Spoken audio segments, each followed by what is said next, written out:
What is up guys, it's Troy at The Full Setup, back with another review. Now, a few months ago I reviewed this. This is the Bluetento BLT-HD. Now this is an Aptx-HD Bluetooth receiver. It's got a Burr Brown DAC built into it. It's not a USB DAC, it's something that you would plug directly into an amplifier, AV receiver or some powered speakers, and then you can use some higher resolution Bluetooth. And I would recommend going to check out that review because I spoke quite in depth about how I've become a fan of Bluetooth. I never really used to like it. For years, I've actually been using sort of wireless audio as my solution, but I spoke about how that can actually become quite expensive. It's hard to find cheap alternatives for that now. I used to use the old Apple Airport Expresses years ago. That's got to be going back over a decade now. I then moved over to the Google Chromecast Audio, which were fantastic. They're only about £20 a piece, but they don't make them anymore. You can still find them, but I don't know how long they're going to support that for. So, you know, until I decide a company that I want to go with and then buy their amps and buy into that ecosystem, I'm happy with Bluetooth audio for now. But there was something a little bit missing from this, and that was after using the topping DX7 Pro that has LDAC, and it doesn't have the best Bluetooth reception. But after listening to LDAC and hearing how it sounds, LDAC is the highest resolution of Bluetooth you can get at the moment, if any of you don't know what that is. So I wanted an LDAC receiver, and it's just there's more items supporting LDAC now. Most phones do. You can get DAPs and lots of other items coming down under that £200 price point. It was really hard for me to find just a dedicated receiver at the time I was looking, and at the time when I first spoke to iFi, and they've happily sent over their Zen Blue. Now this is again, it's like a Bluetooth DAC, no USB. You'll see it in a minute. Supports pretty much every Bluetooth standard that you can get and every high resolution standard as I'm making this video, and it retails for about £120. So it's twice the price of the Bluetento HD, but is it twice the Bluetooth receiver? Let's take a look. So the Zen Blue does come really nicely boxed, nice and well packaged. No massive accessories to note about. I did do a full unboxing video. You do get a phono cable, and it does actually have a power supply, unlike this that was just a USB one. But I just wanted to do a little comparison next to it with the Bluetento BLT HD, because this was the one with the Aptx one that I reviewed that had that really nice warm sounding Burr Brown DAC in it, and that one was £60, and this one's 120. So it's like twice the money, and you can see where the extra has gone into. This is a gorgeous looking product. I absolutely love the look of this. Like, this thing will look fantastic on any audio things. It's always going to be one of those, ooh, what's that? That's what people are going to ask you.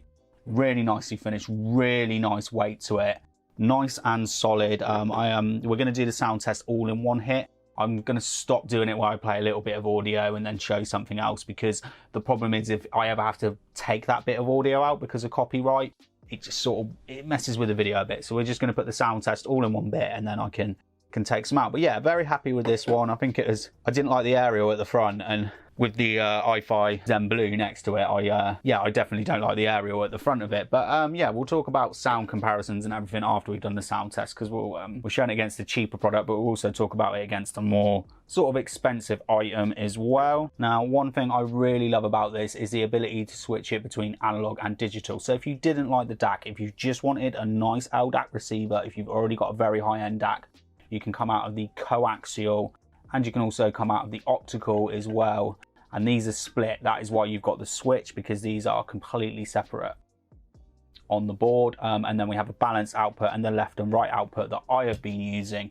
I'm just going to plug this in, because there is a few quirks once it's plugged in. There's some things I do not like, and I will show you what they are. Now these wires, actually, these phono cables, it was just a cheap one, because I have got a new, let's just have a look.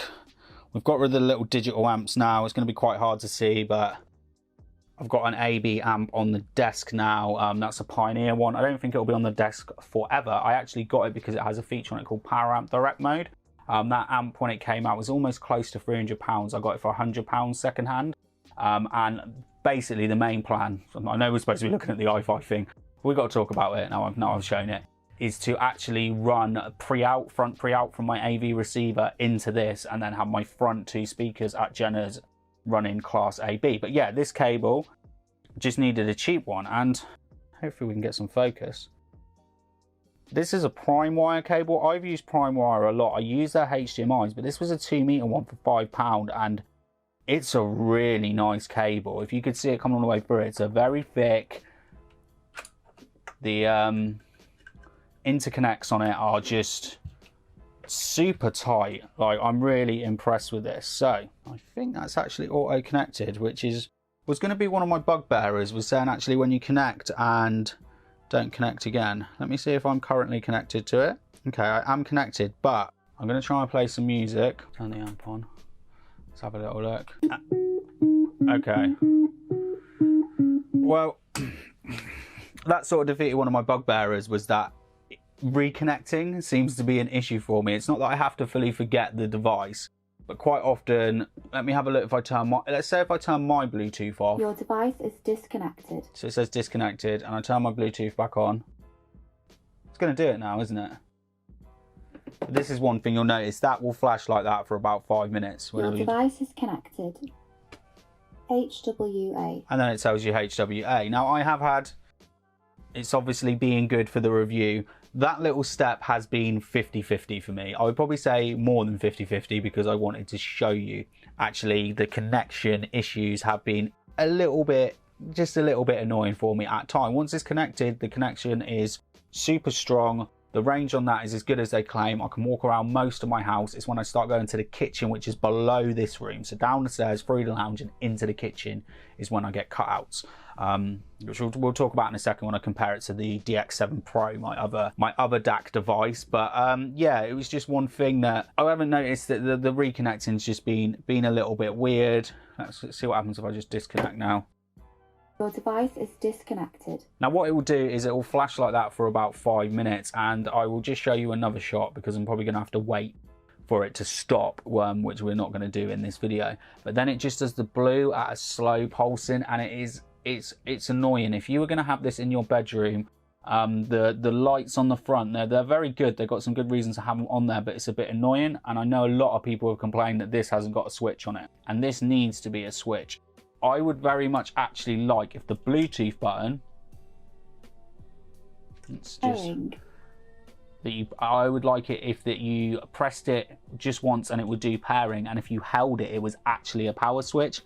And it is a bit, you can hear that there, it's very rattly. The Bluetooth switch doesn't feel very nice, which I said on the unboxing. I've seen quite a lot of people, I don't know if it's on the Zen DAC as well. I don't know if that's the same situation, but a lot of people have been buying power cables with little built-in switches on the end, DC power cables, because yeah, it is a little bit annoying. It doesn't flash as much as that, but it's just this slow pulsing. So if it was in your bedroom, it would be a bit of a pain. Let's just reconnect. Your device is connected. Here we go. And as you can see, the iFi lights up on the front, but it actually lights up quite a few other good colors as well. So HWA is white, LDAC is cyan. HWA and LDAC perform pretty much the same anyway. Aptx-HD is I can never pronounce this one. I always say it wrong. Magenta. I always go to say Magneta. I put like an N in front of it. I work in IT, and whenever we have to get the toner, I'm like, is it the pink one? Magneta? Yeah, I don't know why. It's just one of those words. Everyone's got that word they don't understand, and that's the word. Aptx is blue and ACC is yellow. So let's see if we can test that out. Let's see if I can go into developer options. So in developer options, you do have a few issues here as well. Seems to, even though I put it in LDAC, gone back to HWA, but as you can see, we're sort of, it can use the same sort of settings. So if you're having any issues, you might want to go and have a play around in here. If you're in a Wi-Fi congested area, one thing I recommend is don't put your phone in low power mode. I've noticed that's not the best. So we want to put that back to LDAC. Here we go. DAC. So there we go. And then we want to go into Bluetooth settings. There we go. We're staying at LDAC. Don't know why it moved. And then as you can see here, iFi Hi-res Audio LDAC. Click on the little settings cog, and there's a few different options here as well. Now the high sound quality one, if you uncheck that, you might see it's blue here. It's because it's not playing any audio. Blue is 44 and 48 kilohertz. White is 88 and 96 kilohertz. I think if you turn that one off, or it might be one of the options here, the optimize for audio quality or balance audio and connection quality. When you start turning those things off, you will end up locking yourself so you're only at 44 or 48 kilohertz. But I do really like that you can change the color on that. I think it's a really nifty feature that it changes depending on how you're connected. But the thing is, the device tells you how you're connected. And because you've got the blue light here, you know, certain colors, you've got the yellow, the green. It might be things that don't go with your LEDs on your setup. I know it's nitpicking. I know it's really picky, but I don't know. Again, a power button on the back, maybe a little button on the back where you could just override it, where you could set the logo to any color that you want. And also, I don't know, in the pictures, it shows this iFi thing as being like really striking. It looked like a really nice, solid logo. I don't know if you can see her on camera. There's like a blur around it. That isn't the camera. Okay, look at that light. It's nice there. We've got the Bluetooth icon. Let's move it up quick. Look, straight away, it's got the iFi logo. That isn't the camera there. It almost looks like it's dirty. It looks a little bit dirty, and it's just being picky. But anyway, I've thoroughly enjoyed this, so we'll do a sound test. I'm going to talk about some other stuff that we can compare it to as well, how it compares to the device that's half the price, and how it compares to a device that's 4 times its price. So I'll do the sound test, we'll do that, and then I'll come back with my pros and cons. Bluetooth power on. Your device is connected. HWA.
Someone to understand each little dream in me.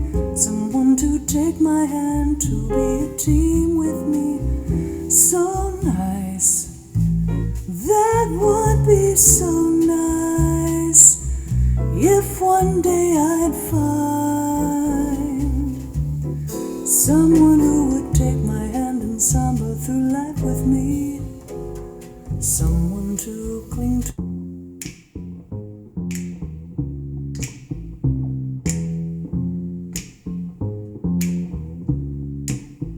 I'm gonna fight 'em off. A seven-nation army couldn't hold me back. They're gonna rip it off, taking their time right behind my back. And I'm talking to myself at night because I can't forget. Oh, back and forth through my mind behind a cigarette.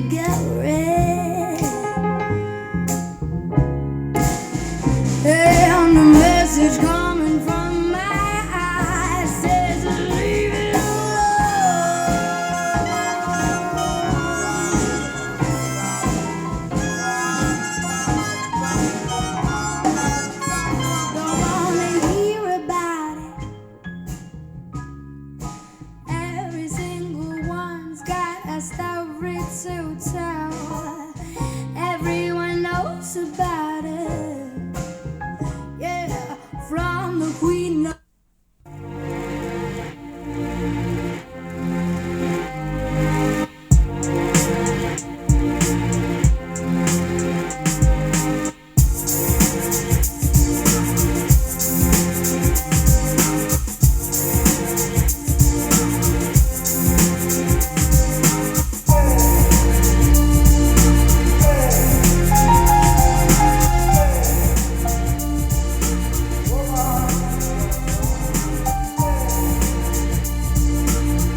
So there was the review of the iFi Zen Blue. So now we're going to have to do loads of musical waffle talk, aren't we? We're going to have to talk about the whole audio spectrum and all that sort of stuff. Now, obviously, the sound recording there, I did want to get some better microphones. Now that I've been reviewing more audio stuff for the channel, I was looking to get in the Rode condensers, the match pairs. I think it's the M5. But with everything that's happened over the last few months, I've actually had this for a couple of months now. I had to get loads of dental work done throughout January and February.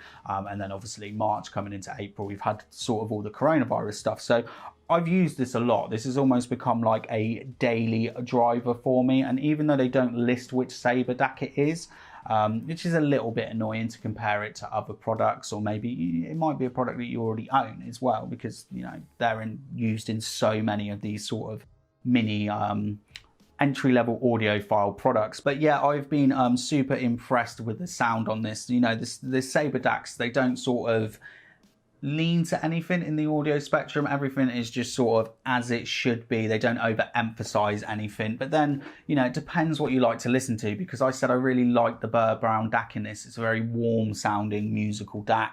I must say I do like the Sabre for the office environment, especially on the DX7 Pro with the headphones, with gaming as well, not just listening to music. But everything just sounded very nice and very detailed. And one thing as well, that Pioneer amp, I forgot which one it is because I'd literally bought it a few weeks before having to move the whole setup and all this stuff happening. Is it the A30? I think it's the A30, that Pioneer amp. It's a bassy amp. It definitely has, lots of people say it's a bit too much in the bass department, and the KEF Q100s, to be fair, for their size, do produce a nice little bit of bass as well. And I found this just sort of made it sound a bit smoother, just made the bass a bit more punchy. It didn't sound as muddy as it had been before. Like with this, it just sounded a bit too boomy. Now, the one good thing about this as well is, like I might have just said earlier, is you have the switch to switch between like the digital and the analog, and that's very useful. And that one sort of has the same situation as well, just but without a switch to isolate it. And then you sort of need to decide, you know, what you're going to pair it with. Is this for you? So I think if you've got an amplifier that doesn't have any Bluetooth in it, or even if it has poor Bluetooth, or just a very low end DAC, then you are going to want to use the DAC in this, and then you are going to run your RCA cable straight out to it. But if you have sort of a very, you know, a high end amp, I don't mean ridiculously thousands of pounds, but anything over about £500, even though the DAC, because most amps do come with DACs now, might not be as good as that, you might prefer the DAC that comes with your amplifier. You might prefer the one that the manufacturer has chosen to go with the sound of the amplifier they've made, because they're obviously going to make some changes to it. They're not just putting the chip in there. And for that reason, then you may well want to go digital straight into it and use that.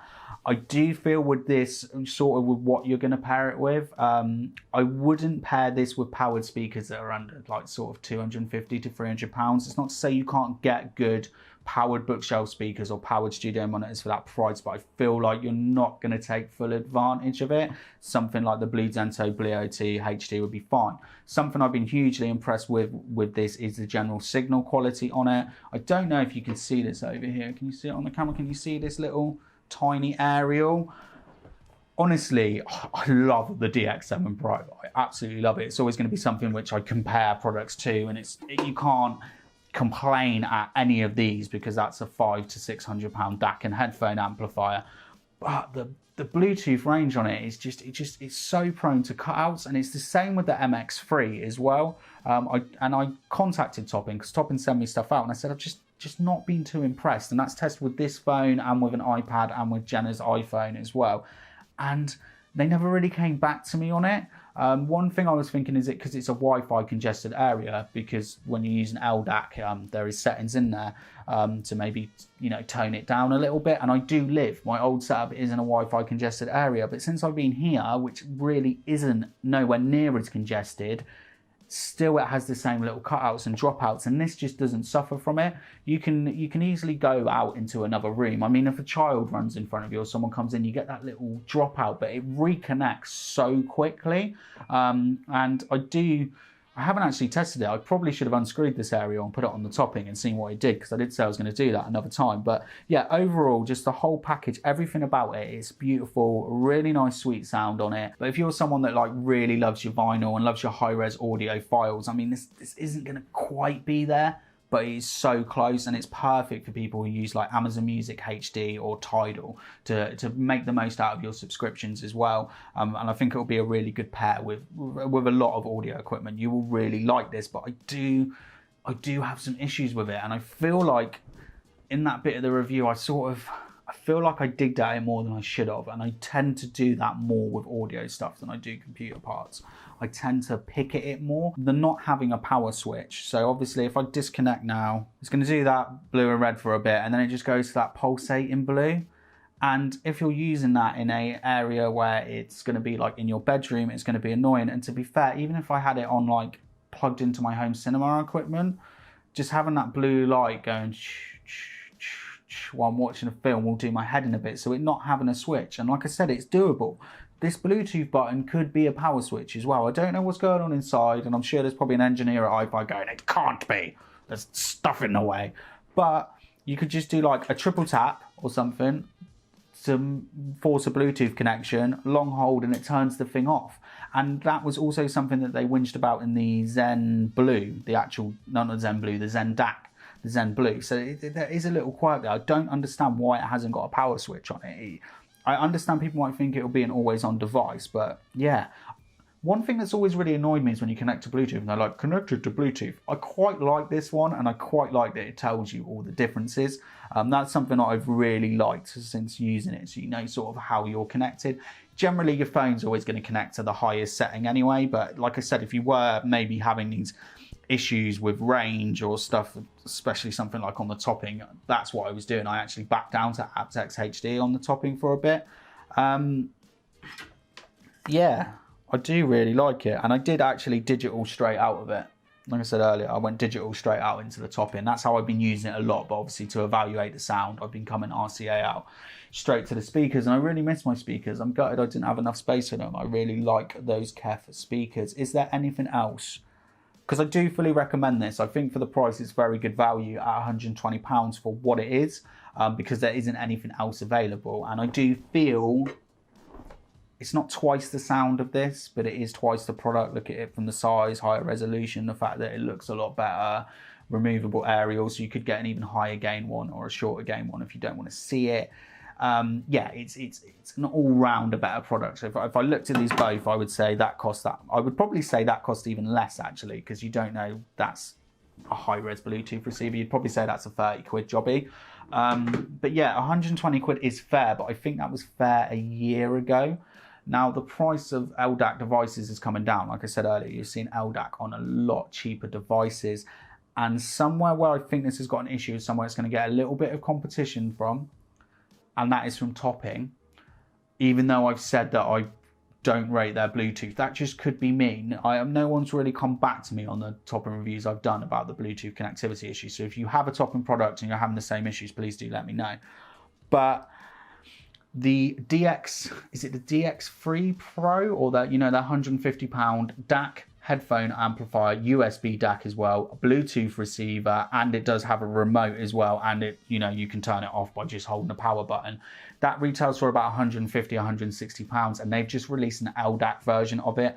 Obviously, it's not everywhere in the market now because of the coronavirus and all that stuff, and topping are always generally a bit slow on getting stuff globally, but you can get it on drop. And I feel for £40 to £50 more, LDAC, if it works, great. Pretty decent headphone amplifier, perfect for most people, perfect for very, you know, headphones £350 and under. Also perfect for gamers. Also has an AKM DAC in it, USB as well, lots of inputs, remote. I don't know if I've already said remote, but all of those things, it makes this a bit of a tougher sale for me. I mean, if all you want is a Bluetooth receiver with LDAC and you want to bring your amp to life, then yeah, 100% go for this. But it feels like you're getting a lot extra out of that topping product. But like I said, it could have the connectivity issue. So I feel like maybe, I don't think they need to do it now, but within the next year, I would like to see them combine this, the iFi Zen Blue, with their iFi Zen DAC as an all-in-one item, And I would also like them to add a power switch to that item, possibly a remote. The remote isn't the be all and end all if you are going to leave it always on, but you don't have that flashing light. So yeah, I feel like I'm trashing it more than I should, because I shouldn't. I do love this product. It's a very good sounding product, and I have fully enjoyed using it. And probably the worst thing is it's a loan product.